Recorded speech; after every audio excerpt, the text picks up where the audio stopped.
Good evening, brothers and sisters. I hope that you have all had a wonderful couple of days. I haven't been on here in a couple of days because I just took some time to rest and get better because I've been sick with a cold that's been going around. So, and then my daughter was sick too, and my husband. So we just kind of took it easy the past couple days. So, I have a couple messages in here for tonight.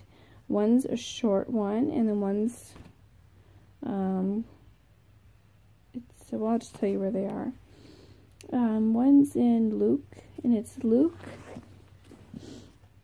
8, and it's 16 through 18. It's the parable of the lamp. It says, "No one lights a lamp and then covers it with a bowl or hides it under a bed. A lamp is placed on a stand where its lights can be seen by all who enter the house. For all that is secret will eventually be brought into the open, and everything that is concealed will be brought to light and made known to all. So pay attention to how you hear. To those who listen to my teaching, more understanding will be given. But for those who are not listening, even what they think they understand will be taken away from them." Okay, and then I have Living the New Life. And this is in Colossians 3, and it's 1 through 17. It says, "Since you have been raised to new life with Christ, set your sights on the realities of heaven, where Christ sits in the place of honor at God's right hand. Think about the things of heaven, not the things of earth, for you died to this life, and your real life is hidden with Christ in God. And when Christ, who is your life, is revealed to the whole world, you will share in all his glory. So put to death the sinful, earthly things lurking within you, have nothing to do with sexual immorality, impurity, lust, and evil desires. Don't be greedy, for a greedy person is an idolater, an idolater, worshipping the things of this world. Because of these sins, the anger of God is coming. You used to do these things when your life was still part of this world, but now is the time to get rid of anger, rage, malicious behavior, slander, and dirty language. Don't lie to each other, for you have stripped off your old sinful nature and all its wicked deeds. Put on your new nature and be renewed as you learn to know your Creator and become like him. In this new life, it doesn't matter if you are a Jew or a Gentile, circumcised or uncircumcised, barbaric, uncivilized, slave or free.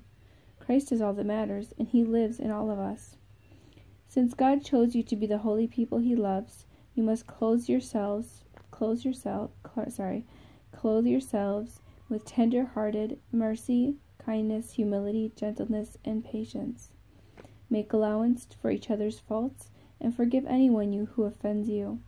Remember the Lord forgave you, so you must forgive others. Above all, clothe yourselves with love, which binds us all together in perfect harmony. And let the peace that comes from Christ rule in your hearts. For as member of one body, you are called to live in peace and always be thankful. Let the message about Christ in all its richness fill your lives. Teach and counsel each other with all the wisdom he gives. Sing psalms and hymns and spiritual songs to God with thankful hearts. And whatever you do or say, do it as a representative of the Lord Jesus, giving thanks through him to God the Father." All right, amen to that. I love the part about singing psalms and just living the new life. My daughter, she loves to sing to Jesus, and it's just absolutely beautiful to see a child who's only 4 to just sing to her father and to love him so much. And so I love to watch her sing to him and to sing to our Father. Hold on.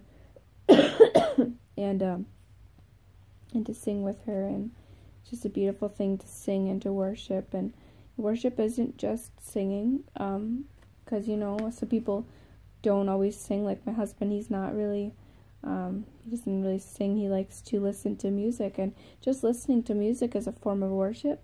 talking to our Father is a form of worship.